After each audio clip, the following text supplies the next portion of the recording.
ஆச்சி பாதாம் ட்ரிங்க். ஆச்சி பாதாம் ட்ரிங்க் ஒன்னு வாங்கினா ஒன்னு ஃப்ரீ.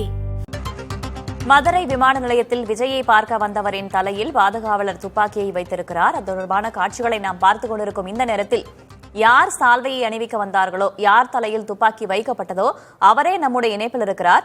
வணக்கம் திரு இன்பராஜ், என்ன நடந்துச்சு அங்க? வணக்கம் மேடம். மேடம், இது நான் தளபதி அவங்க ஊருக்கு போறதுனால அவர் வழி அனுப்புறதுக்காக வந்தீங்க மேடம். எங்களுக்கு எங்க தலைவர்னா எங்களுக்கு உசுறு. அவரை பாக்குறத விட எங்களுக்கு வேற என்ன இருக்கு? அவரை வழி அனுப்பி வைக்கணும்ன்றக்கா அவர் வரும்போது வரவேற்றேன். வீட்டுக்கு போகும்போது அவர் வழி அனுப்புறதுக்காக வந்திருந்தேன். இந்த சம்பவமே எனக்கே தெரியல, தலைவர் துப்பாக்கி வச்சது. நீங்க சொல்லி தெரியுது. அதனால தளபதிக்கு ஒண்ணுன்னா நாங்க விட மாட்டோம். மதுரையை நாங்க தலையில தூக்கி வச்சு கொண்டாடுவோம் அவரை. அவரு அதனால ஒண்ணும் இல்லை மேடம். அப்படி தளபதிக்காக எங்களை சுற்றுலா கூட பயணிச்சா ஏற்றிருக்கோம் மேடம். அதுலாம் ஒன்றும் பிரச்சனை இல்லை மேடம். சரி, அதுக்கப்புறம் இந்த காட்சிகள்லாம் பாத்தீங்களா? அவங்க தலையில துப்பாக்கி வச்ச காட்சி எல்லாம் பாத்தீங்களா? இன்னும் பாக்கல மேடம். அந்த வேலையில இருந்துட்டு வீட்டுக்கு போயிட்டு தான் அதை போய் பார்க்க போறேன் மேடம். சரி, இந்த சம்பவம் தொடர்பா தாவேக தரப்புல இருந்து, உங்க கட்சி தரப்புல இருந்து யாராவது பேசினாங்களா உங்ககிட்ட? யாரும் எதுவும் பேசல மேடம். பேசினாலும் ஒன்றும் பிரச்சனை இல்லை மேடம். இது என் தலைவனை நான் பார்க்க போறேன். அது யார் தடுத்தாலும் நான் கேட்கவும் மாட்டேன் மேடம். நான் என் தலைவனை பார்க்கறதுல நான் அது ஆர்வமா இருப்பேன். ஏன்னா நான் அவருக்காக நிறைய உழைச்சிருக்கேன் மேடம். அதனால அது யாரும் என்னை தடுக்க முடியாது. என்னோட உழைப்பு எப்பவுமே என் தளபதிக்காக இருந்துகிட்டே இருக்கும். எங்க உயிருள்ள வரை இருக்கு மேடம். சரி, உங்க தலையில துப்பாக்கி வச்சிருக்காங்க, 4-5 பேர் சேர்த்து உங்களை பிடிச்சி தள்ளினாங்களா? ஏதாவது காயம் ஏதாவது ஏற்பட்டிருக்கா? இல்ல, அதெல்லாம் ஒன்றும் காயம் இல்லை மேடம்.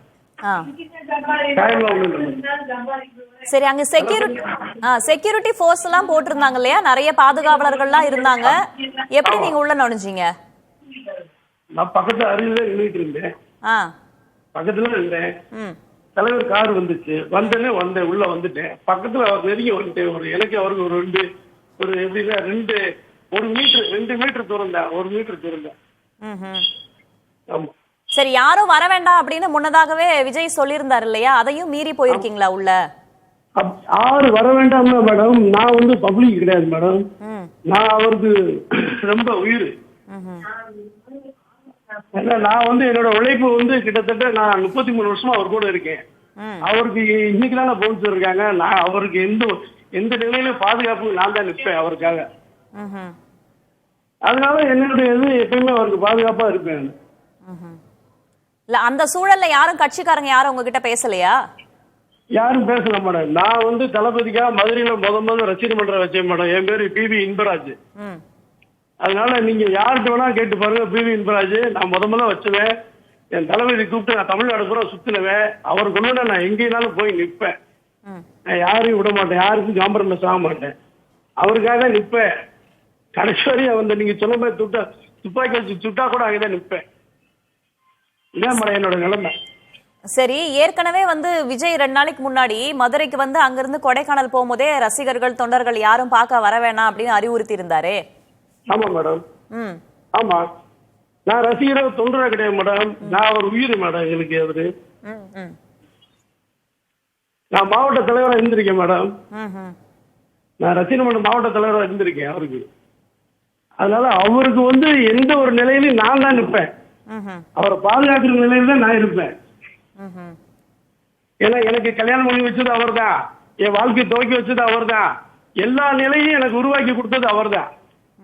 எந்த நிலையிலையும் அவரை நான் விட்டு கொடுக்க மாட்டேன் மேடம். அதான் என்னோட தரப்பு நியாயம்.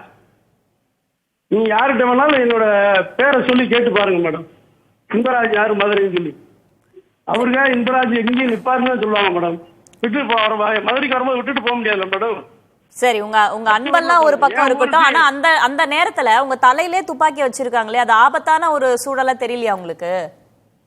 அதை பத்தி எனக்கு கவலை இல்லை. எனக்கு அவரை பாதுகாத்தா போதுமே. அவரை காப்பாத்தினா போதும். எனக்கு ஒன்றும் பிரச்சனை இல்லை. எனக்கு என்ன ஏற்பட்டாலும் அதை பத்தி எனக்கு கவலை இல்லை. இப்படித்தானே வாழ்ந்திருக்கேன் நான் 33 வருஷமா.